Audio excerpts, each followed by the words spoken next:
Hey, what is up everyone? I'm Omogonix here and welcome back to a brand new Godot tutorial here on the channel. So in today's tutorial, I'm going to be teaching you all the stuff that I know about materials in Godot. So if you do enjoy this tutorial, or you do learn something from it, be sure to like, comment and subscribe for more. And without further ado, let's get right into it.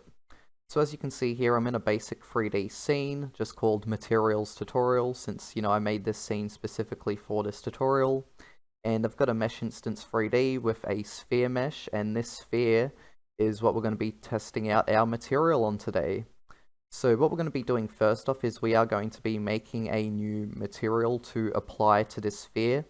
And as you can see, I've already got a materials folder, and the reason as to why is because in case you're new around here and you don't know, I have made other Godot tutorials before, and this is a project which I've used for previous Godot tutorials, so that's why I've got other scenes and stuff like that in here.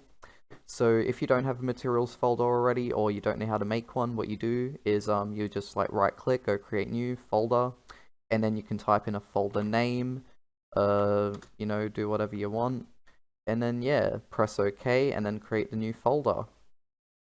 So now what we're going to be doing is when you create your materials folder, or if you already have one, just go right click on it, go create new, and then resource. And then you want to search up a standard material 3D, since we will be using a standard material 3D today. There are other kinds of materials, of course, which I will go over, like you have a canvas item material, fog material, all that sort of stuff. And they all do have their own uses, like if you're making shaders, I have actually made a tutorial on shaders before, then you would usually use a shader material for that. Then you would have like, your particle process materials for when you're making particle systems. And then when you're doing, like actual just normal materials for meshes and stuff, what you would use is standard material 3D. So that's what I usually use, so that's what I have more experience with. And now what we're going to do is we're going to create a material. And I'm going to name this material for the purpose of this tutorial, just like basic material. We'll go save, and there we go. So now, in order to apply a material to a mesh, there is a few different things we can do. So the first thing, of course, is you can just drag and drop it, like that. Another way we can do it is we can select our mesh instance 3D, and then we can go to geometry, and then we can actually apply it into the material override. Or you can even go into the mesh, I'm pretty sure, and then you can actually like add in the material here if you want to too. So there is a few different ways of adding in materials, but my preferred way is to either drag and drop, or to go to the geometry tab and then choose the material override here. So yeah. So now if we double click our basic material, as you can see, now our material settings will show up in the inspector here. So we'll go through most of these. I don't have experience with some of these settings. Anything that I don't have experience with, I won't go over. I'll only go over stuff if I've used it before and I have experience with it, because I don't want to talk about stuff that I don't have experience with. So yeah.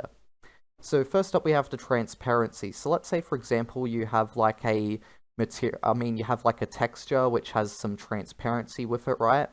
And if you apply a material, like a texture to your material, by default, it won't show any transparency. So what you would need to do is you would actually need to change the transparency to something like alpha or alpha scissor in order to actually be able to show the transparency. You do have a few other options like alpha hash and depth pre-pass, but I don't know anything about them, so I don't use them. What I use is either alpha or alpha scissor. So alpha, basically, if you have like some fade on your material, right, on your transparent material, basically that fading will show if you select the alpha option. However, if you select the alpha scissor option, that's basically more of like a sharp cut, so fades won't show. It's just more sharper that way. So it depends on, more so what you're going for. Sometimes you might want to use alpha scissor. Other times you might want to use just alpha for your transparency. So yeah. Then you have things like the blend mode and stuff like that, but I don't really play with this. Usually when it comes to the transparency tab on a standard material 3D, I usually just play around with the transparency option itself, so yeah. And then we have the shading, so you can either choose unshaded per pixel or per vertex. Now per vertex doesn't work yet as far as I know, Like if we go look over the shading mode here, as you can see at the bottom it says per vertex. The object will be shaded per vertex. Useful when you want cheaper shaders and do not care about visual quality. Not implemented yet. This mode will act like shader mode per pixel. So yeah, basically, per vertex hasn't been implemented yet. Whenever you select per vertex, it will just act like the per pixel option basically for now. So yeah. So per vertex is a lighting method, which I'm pretty sure games like Half-Life, like the original Half-Life used, you know, like really old 3D games, stuff like that. So it is an old lighting option, and it hasn't been applied to Godot as of Godot 4.1.1, which is the version I'm currently using. So yeah, I don't know if it's in Godot 4.2 or Godot 4.3 right now, but yeah, as far as I know, it's not in this version, but yeah. So then we have per pixel, which is like the standard, more modern option for the shading mode. So if we actually look at the shading mode here and we see what per pixel says, it says the object will be shaded per pixel, useful for realistic shading effects. So yeah. So if you want more of like an advanced explanation on the difference between per pixel and per vertex, basically with per vertex, the lighting is calculated per vertex on your object, and then with per pixel, it's basically calculated per pixel. So yeah. You know, very straightforward, I think. And then we have the diffuse mode. So this will basically change the look of your texture, the look of your material in some ways. So if we actually look over the tab here, like if we hover over, it will give you some explanation on what these different diffuse modes do. So we have diffuse Burley, which is the default diffuse scattering algorithm. And then, you know, you have the others as well. And one of my favorite ones actually, when I don't want to use Burley, because I always use Burley because you know, I've never really used Lambert or Lambert Wrap before. I don't really have experience with those, but I will select them to see what they look like. So with Lambert, as you can see, it looks a bit more softer. Okay, so Burley, it looks a bit more sharper with the shadows. Lambert is a bit more softer. And then we have Lambert Wrap, which is a bit I don't really know how to describe this. It is a bit more softer in some ways. Like if you look here, the shadow is a bit more softer. So Lambert softer than Burley, and then Lambert Wrap is a bit more softer than Lambert. So yeah. And then we have Toon. So with Toon, right, an interesting thing about this is if you go down to the roughness and you turn down the roughness all the way down, you'll actually get a good Toon look on your material. So if you want to have a more toon-looking game, then this is what you do. This is actually what I did for Sunnytown Murders, if you've ever seen that game. That's how I did the toon look on those materials, if you're ever wondering. So yeah. So what I'm going to use for this material is just Burley for the diffuse mode, but again, you can play around with these options if you want to. And then we have Vertex Color. I don't play around with this option. I'm not really too sure what this does. But yeah, if you want to play around with that though, you can. And then we have the albedo. So this is where you can actually set the texture for material and the color as well. So I'm going to change the color of this to like pink or purple just as an example. As you can see, you can play around with it, and yeah. So we'll be setting this back to white, and the reason as to why is because I've actually got some textures in this project already, which I'm going to be using for this material. So if we go into my textures folder here, so as you can see here in my textures folder, I've got this folder called bricks084_1k-jpeg. And if we look inside here, as you can see, I've got a bunch of textures which we're going to be using for this material. So we've got an ambient occlusion texture, a color texture, a displacement texture, then we've got two normal map textures, and the reason as to why we have two normal map textures is because they're both different formats. And then we have the roughness map. So if you're wondering what these all are, if you're wondering like, what's an ambient occlusion texture, what's a displacement map, what's a normal map, what's a roughness map, well, I will be teaching you all about that today. And if you're wondering where I got these textures from, well, let me show you guys. So this here is a site called ambientcg.com, and this is a site which I use for materials in some of my games, like for example Mushi's Kitchen Reheated, URLM Shadow Memories, the original URLM, and a couple of other games of mine have used materials from this site before. So if you go explore all assets, as you can see, you can go surfing through all the materials here. And the material which I'm using in particular is a bricks material. Let me see if I can actually find it here right now. So it is one of these ones. One of these, I think it's this one actually. Yeah, it is, it's this one. So this here is the actual material which I'm going to be using for this tutorial. And as you can see, there's a bunch of different download options. I just got the 1K JPEG option, which is why it says 1K JPEG on the folder I showed you guys before. So yeah. You know, you can get whatever resolution you want to, depending on how high res you want, but I don't recommend anything above like 4K. So yeah, because, you know, you don't want your file sizes to be too big in your game, and you want to make sure that things are, you know, compressed and aren't going to cause performance issues and stuff like that. So yeah, there's other materials, of course, here. You know, you can just use whatever you want for this example, and yeah.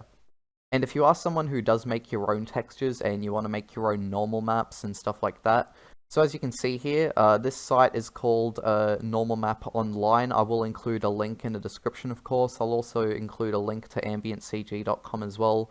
And this is a good site for making things like normal maps, displacement maps, ambient occlusion maps, and of course, specular maps, which are also known as roughness maps. So if you do want to make your own normal maps because you make your own textures, then you can use this site, of course.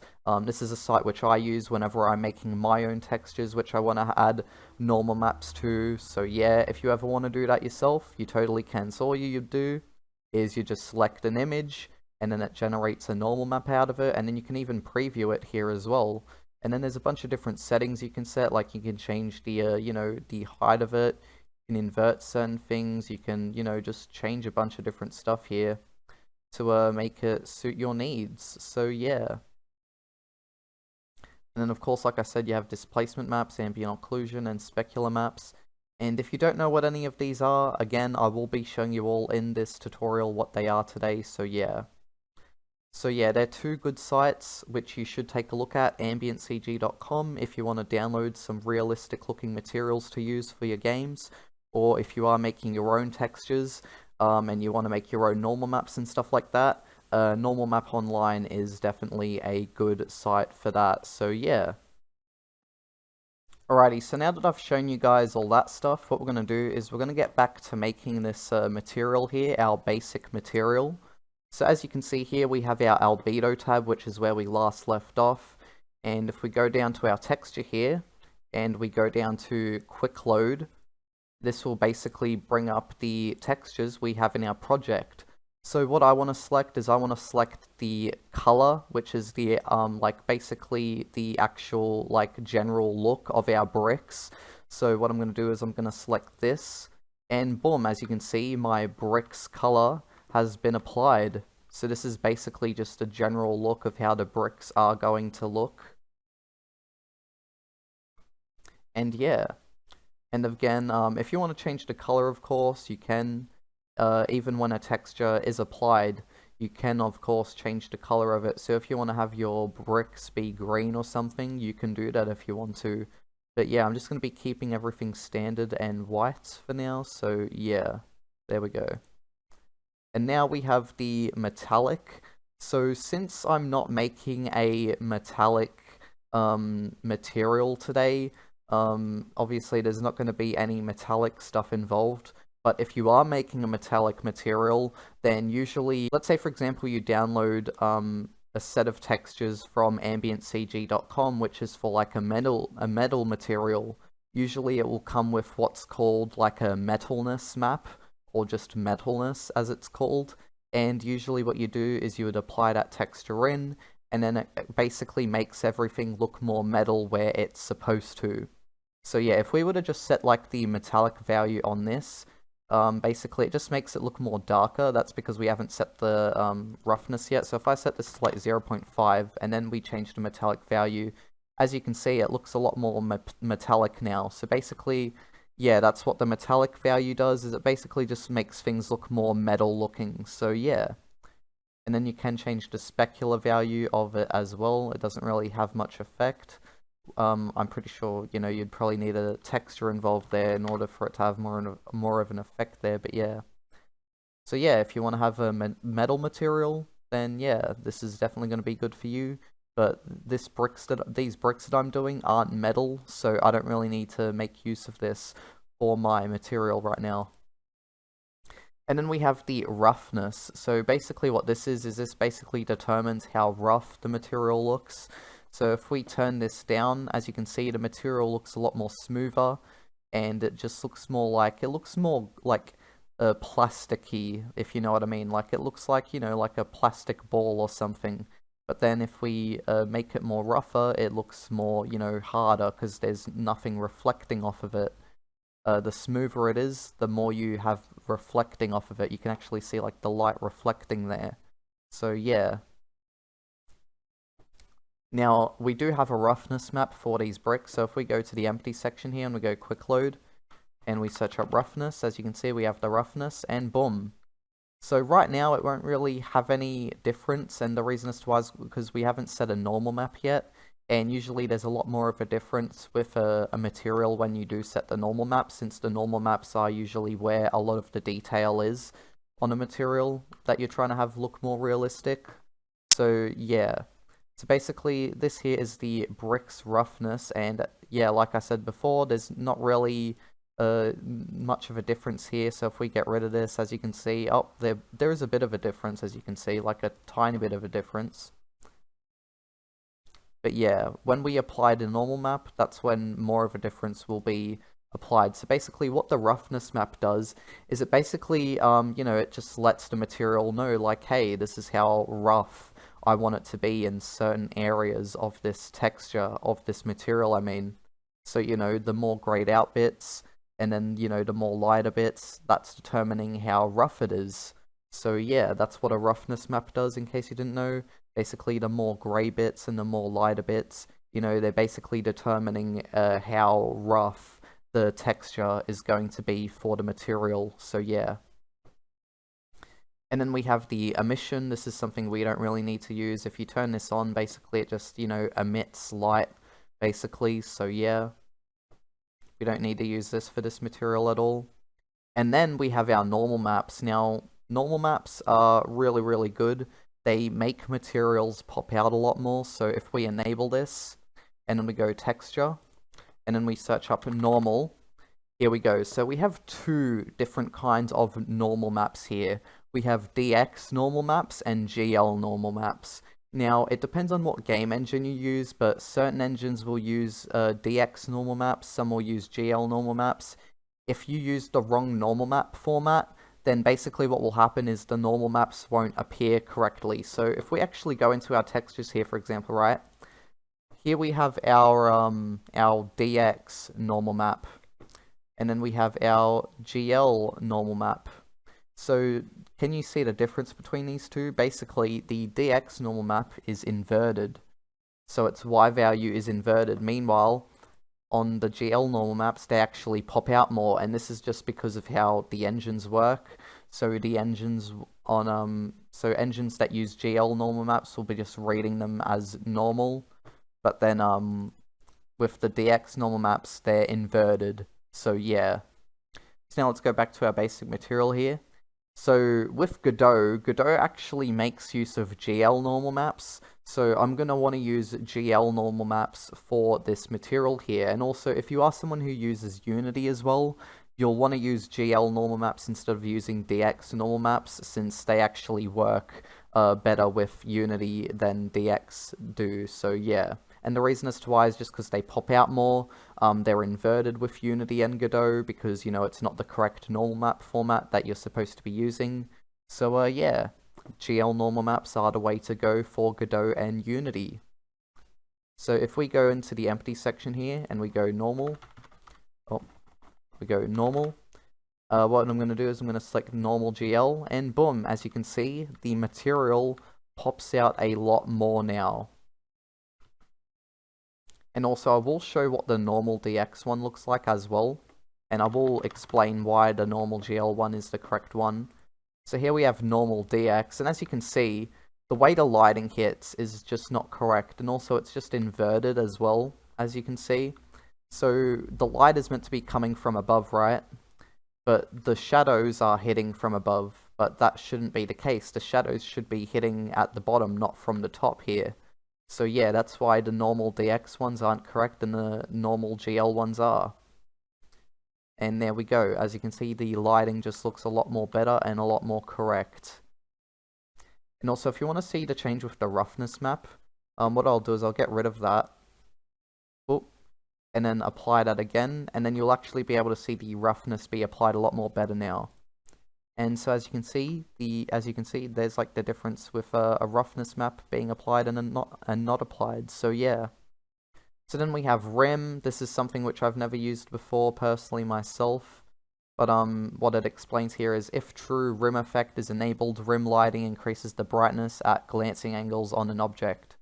So yeah, I've never actually used rim before, but oh, I see. So this is what rim seems to do. It seems to just give things more of like a glowy look from certain angles. So yeah, if you want to make use of this, then you can if you want to. But I personally don't make use of this, so yeah. And then we have clear coats. I've never used this before. If true, clear coat rendering is enabled, adds a secondary transparent pass to the lighting calculation, resulting in an added specular blob. This makes materials appear as if they have a clear layer on them, which can be either glossy or rough. So yeah, if you want to use that, you can. So it's basically just like a coat over your material. And then we have anisotromy. If true, anisotromy is enabled, anisotromy changes the shape of the specular blob and blah blah blah. I don't use this. This is something I don't use either. We have ambient occlusion.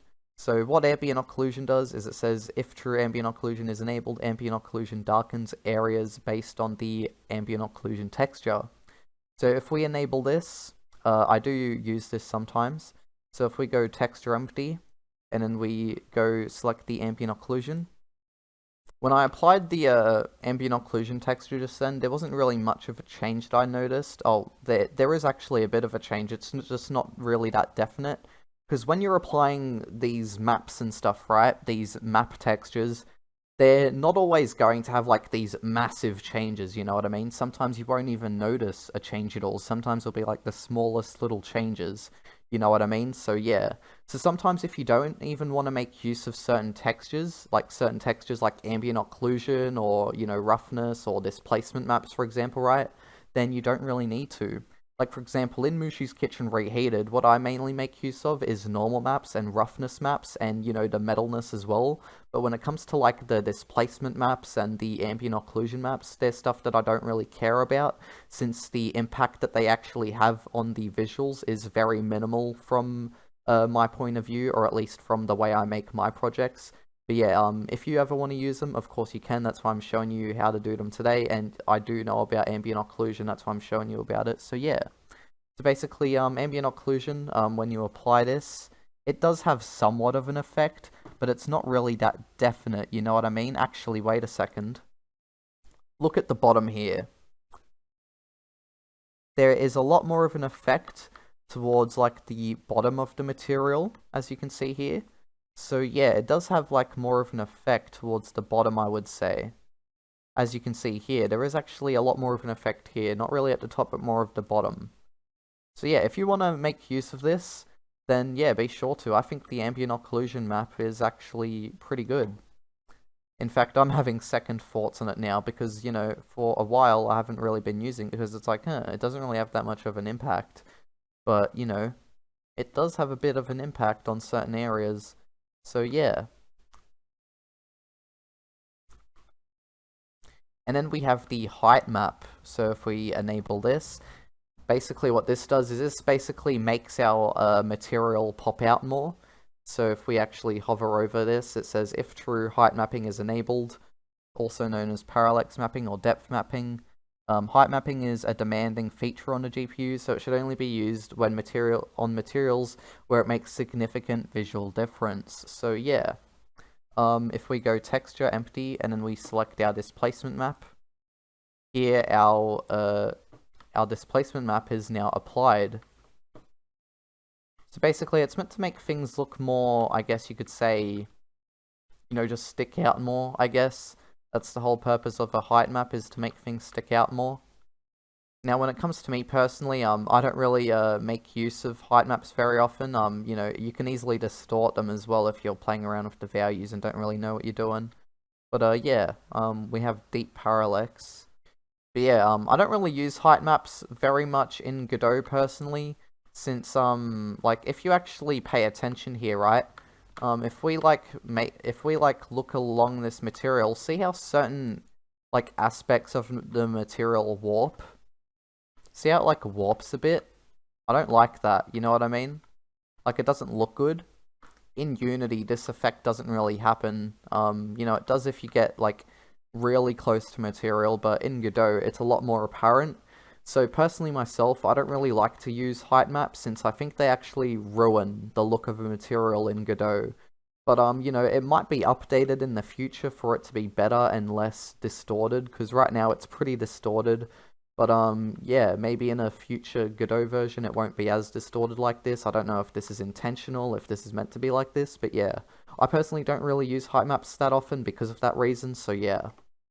And what I'm gonna do is I'm just gonna like disable my height map since I think it just looks better without it. But if you guys want to use the height map, you can, of course. The option's always there. And then we have subsurface scattering. This is an option which I don't use either. If true, subsurface scattering is enabled, emulates light that penetrates on an object's surface, is scattered, and then emerges. So if we actually turn this on, I don't know if it's going to have much of an impact. Oh, I see. So basically, it just makes things look a bit more scattered in a way, I guess you could say. So yeah, if you want to make use of that, then you can. And then we have backlighting. This is something which I don't really use. If true, the backlight effect is enabled. I don't really know what this does. Backlight. Oh, I see. Oh, I see what this does. So it basically just makes things look a bit more, lighter in certain sections, I guess, where it might be wanted or needed. And then we have refraction. If true, the refraction effect is enabled, distorts transparency based on light from behind the object. So this is an option which I don't use. If you want to try this option out for yourself, then be sure to. I don't really have like any transparency on my object really, so there's nothing I can really do about that, but yeah. So then we have detail. So if true, enables the detail overlay. Detail is a second texture that gets mixed over the surface of the object based on the detail mask, blah blah blah. I don't use the detail either. If this is an option that you want to look into, then perhaps look into Godot's documentation. For anything that I don't look into for this tutorial, right? Be sure to look into either Godot's documentation for it or other tutorials as well, since there's other great tutorials by other great content creators out there as well, I bet. So then we have UV1. So what this is this has actually got to do with like the scaling and the offsetting of our texture, of our material's texture, I mean. So if we actually scale this, right, as you can see, the material texture will either get bigger or smaller. So right now I'm changing the X, Y, and Z values of the material, so then the bricks are looking a lot more smaller. So basically, the more you scale it, then the more smaller your texture is going to look on the material, because you're basically tiling things a lot more, you know what I mean? So yeah. So usually what you would use this for is, let's say for example you have like a wall, right? But you find that your material is very stretched on that wall. What you might need to do is you might need to scale certain aspects of your wall, like you might need to scale the X value down or up to make it look less stretched out or more stretched out. You might need to change the Y value, you might need to change up a bunch of stuff to, get your material more looking right on certain objects. So yeah. And then of course you can offset it as well. And what the offset does is this basically just like, rotates your texture around an object to, basically position it the way you want to. So if you want to, change the certain positioning of certain textures on your material, then you can do that with the offsetting here. So yeah. So I'm just going to set everything back to normal now after playing around with all that settings. There we go. Oh. Actually, I want to change the scaling of this a bit to like 3. There we go. I think that actually looks higher quality there at 3. And then I'll change the offsetting back to normal as well. There we go. And then we have the triplanar option. Now, this is something which I don't use personally, but if we actually do turn this on, as you can see, it does some weird thing here where, I don't really know how to explain what this is doing, but it just makes things look a bit more, weirder, I guess. If you want to play around with this option, then feel free to. I don't really know too much about this, but, as you can see here, it had some sort of like a effect, I guess you could say. But yeah, I'm not really too sure about the triplanar. If we actually read into it here, what it says here is, if true, instead of using UV textures, we'll use a triplanar texture lookup to determine how to apply textures. Triplanar uses the orientation of the object surface to blend between texture coordinates, blah blah blah. So if you want to make use of this, then be sure to if you want to. And now we have UV2, so this doesn't affect us in any way. I'm pretty sure this is for if you have like another texture layer over your material or something like that. I'm not really too sure, but yeah, I don't use UV2. If you guys ever need to use it, then you might need to at some point, but yeah. But yeah, this is personally something which I never have to use, so yeah. And then we have the sampling. So this basically like determines like the quality of our material in some ways. So if we actually read over this with the filters, basically this just basically talks about the texture filters here that we can use. So the first one is nearest. Now nearest, as you can see, it's very pixelated looking actually. So if you're looking for a more pixelated option for your game, I guess go with nearest. But yeah. So this one's a bit more pixelated. Then we have linear. So linear is a lot more sharper, just all around a lot more sharper, and it's sharper all the way. So even if you're a certain distance away from the material, right, it's still sharp, you know what I mean? So it's still going to stay at that same sharp resolution, and it's not going to change. However, if we change it to nearest map, basically it's going to look pixelated again, like nearest before. However, from certain angles and from certain distances, it's going to get less quality on certain angles. So if we actually switch from nearest to nearest map, as you can see, nearest actually looks more higher quality here on the edges, but then nearest map is a lot more like a lot more blurrier. And why is that? Well, maps, what they do is that they basically determine like the size of a texture depending on like the angle and distance away from a particular object or material, right? So basically, depending on if you're using maps or not, if you're using maps, then you'll notice that textures might be lower quality when you look at them from certain angles or certain distances, right? Well, let's say for example you might have like a cube, in front of you, and then you go to the side of that cube, like you're standing right in front of it, right? But then you go to the side of that cube, and if you're looking at like the side of the cube's texture that you were looking at before, right, it'll look more higher quality at first, but then when you go more to the side of it, then you'll sort of notice like, oh, wait a second, it gets more lower quality just when I, shift over to the side and it's less in my view. And yeah, that's just because in maps and how maps work, they're good for performance like that. And then we have linear map. So basically this is more higher quality than the nearest option, of course, but still it does use maps. So if we switch from linear map to linear, you can see that linear is just a lot more sharper around the edges. Meanwhile, linear map is a lot more blurrier around the edges of the material. So yeah. So linear map is more blur around the edges, and then linear is just more sharper all around. just like how nearest and nearest mipmap work. And then we have nearest mipmap anisotropic. So this is just determined based on anisotropic filtering. So if we switch between nearest mipmap and nearest mipmap anisotropic, as you can see, the anisotropic option is clearly more higher quality, and then the nearest option is more higher quality than the anisotropic option. So yeah, so the anisotropic options are pretty much like a middle ground between all of these different filters here. So yeah, and then we have linear mipmap anisotropic, which is again basically just like a middle ground between linear and linear mipmap. So yeah, that's what these anisotropic filters are. Is they're basically just like sort of like middle grounds between linear mipmap, nearest mipmap, and then linear and nearest. So yeah. So depending on what you might want to use, I usually like to use anisotropic as the option I use.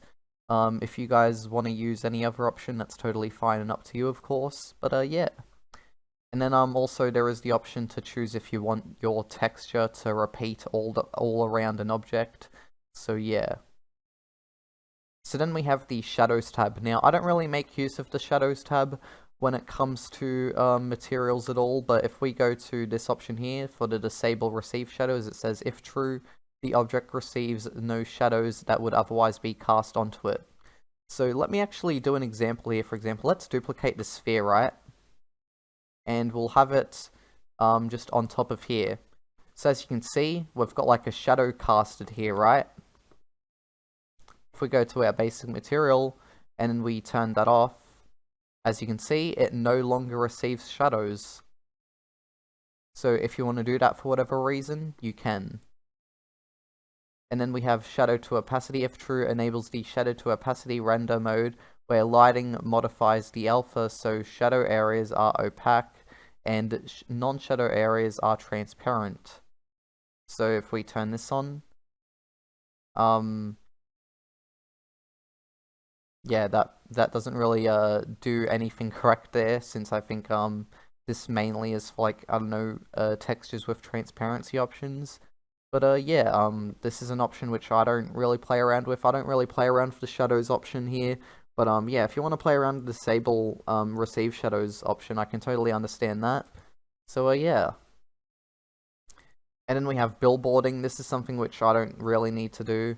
I don't really use this, but if you want to look into this, you can, of course. So yeah. It sort of changes up the look here.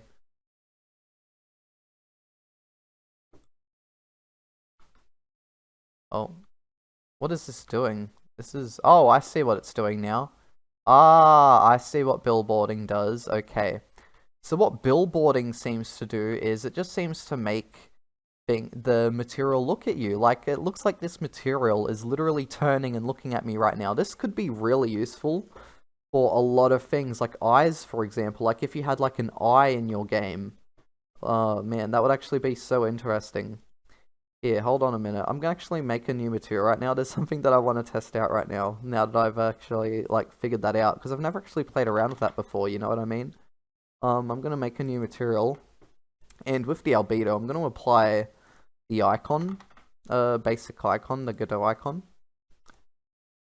Apply that to this, right?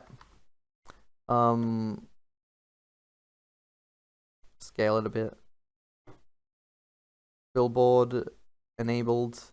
And yeah, so as you can see, like, yeah, the material literally just looks at you. Wow, that is so interesting.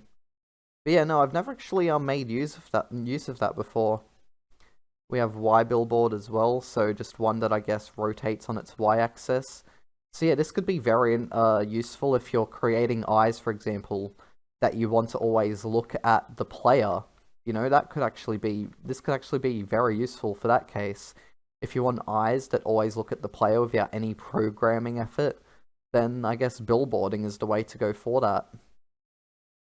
But yeah, so that is actually really cool. I've never actually looked at that option before, billboarding.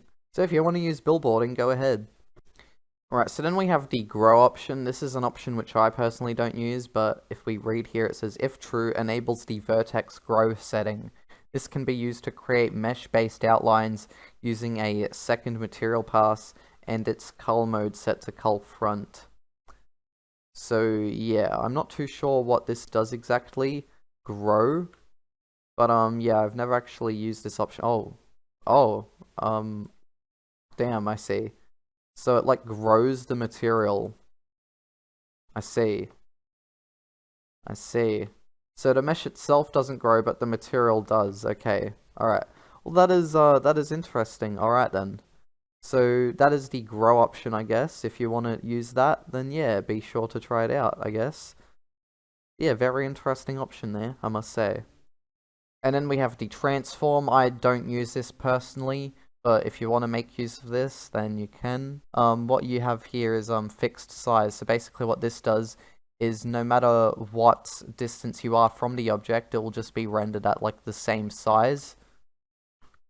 So if you want to do that, you can. You know, that might be useful for some certain games. And then we have use point size, use particle trails, stuff like that. So yeah, there's a few different options here that you can play around with. And then we've got proximity fade, which is another option I don't play around with. If true, the proximity fade effect is enabled. The proximity fade effect fades out each pixel based on its distance to another object. So if we select this, I'm not really too sure if we're going to...